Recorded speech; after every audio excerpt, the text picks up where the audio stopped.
Tahun 2025 ini banyak keputusan OJK yang sangat menggemparkan dan menurut saya ini sangat bagus juga menjadi peluang juga untuk teman-teman semuanya agar bisa terlepas dari yang namanya jeratan pinjol.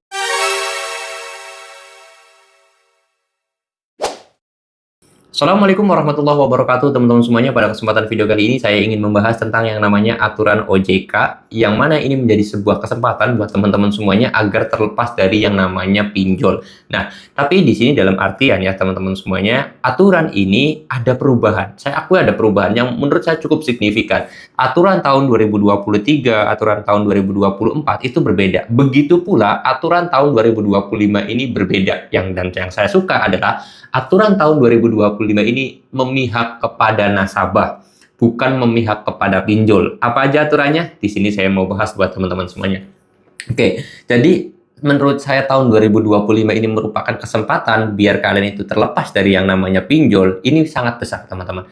Pertama, dari aturan bunga dulu. Karena memang nasabah itu berat melakukan pembayaran atau nasabah itu berat melakukan cicilan karena bunga yang fantastis, bunga yang sangat tinggi. Nah, di tahun 2025 ini mengalami penurunan, walaupun penurunan bunga ini tidak terlalu besar, yaitu yang dulunya 0,3% sekarang turun menjadi 0,2%, ya teman-teman semuanya. Itu. Lalu kemudian yang kedua adalah yang paling krusial, yang menurut saya paling bagus juga, yaitu masalah denda keterlambatan. Denda keterlambatan yang dulunya 0,3%, terus kemudian turun menjadi 0,2% dan sekarang itu turun lagi menjadi 0,1% aja. Nah, ini memungkinkan kita untuk stop dulu bayar, untuk kita galbay dulu, biar kita bisa fokus kerja, biar kita nanti fokus usaha kita besar, usaha kita maju, dan akhirnya nanti suatu saat kalau udah maju ya silahkan kalian nanti mau bayar atau tidak. Karena bunganya kan sudah turun atau denda keterlambatannya pun sudah diturunkan oleh aturan OJK ini.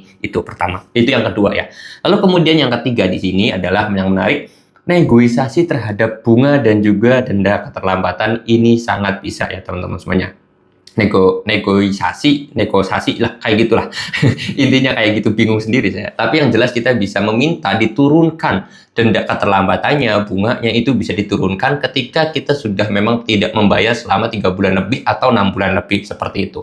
Ini kenapa kok bisa seperti itu? Karena mengingat data nasabah di tahun 2025 ini yang melakukan galbay semakin meningkat.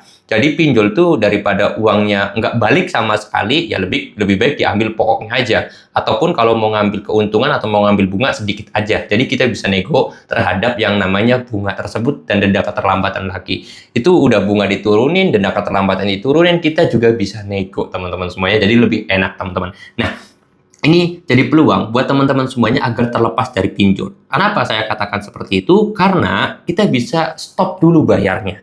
Kita galbay dulu bayarnya. Nomor kalian itu dinonaktifkan atau diganti dulu, tapi nomor lamanya di-save gitu kan, ditaruh aja gitu kan. Kalian ganti nomor baru. Biar apa? Biar kalian itu lepas pikirannya dari pinjol. Kalian bisa fokus kerja, kalian bisa fokus usaha, kalian bisa fokus cari duit. Ketika kalian itu sudah usahanya maju, kerjanya lancar, gajinya cukup, dan kalian udah punya tabungan, nanti kalau mau bayar silahkan. Kalau enggak juga itu terserah kalian. Karena kalau misalkan kalian mau bayar pun, kalian masih bisa dapetin penurunan, terus kemudian bisa juga dinego bunga dan juga denda keterlambatannya. Ini akan menjadi peluang besar buat teman-teman semuanya agar kedepannya sudah terlepas dari yang namanya jeratan pinjol atau terlepas dari yang namanya pinjol ini ya. Ini jadi peluang. Oleh sebab itu, kalian harus mantapkan dirinya terlebih dahulu dan kalian agar cepat bisa fokusnya. Entah cari kerjaan, karena saya yakin kalau kalian itu terus-terusan diteror, terus-terusan memikirkan pinjol, apapun yang pengen kalian lakukan itu akan terganggu. Mau cari kerja, pikirannya terbagi dua.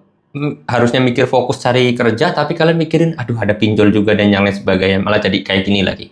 Mau usaha, harusnya kalian itu usahanya cepat berkembang, tapi karena pikiran kalian terbagi menjadi dua, ya akhirnya usahanya nggak berkembang. Itu susah ya teman-teman semuanya. Oleh sebab itu, teman-teman semuanya, saya sarankan untuk lebih fokus dalam memilih suatu hal, karena memang ini menjadi hal yang momentum juga buat teman-teman semuanya agar bisa terlepas dari jeratan pinjol. Ya, saya doakan juga buat teman-teman semuanya yang belum dapat kerja, ya mudah-mudahan dapat kerja. Kalau udah dapat kerja, mudah-mudahan cepat naik gajinya, cepat naik jabatannya, atau yang sekarang lagi merintis usaha, mudah-mudahan cepat usahanya cepat besar dan juga bisa lebih punya ekspansi lagi dalam hal bisnis dan yang lain sebagainya. Seperti itu teman-teman ya.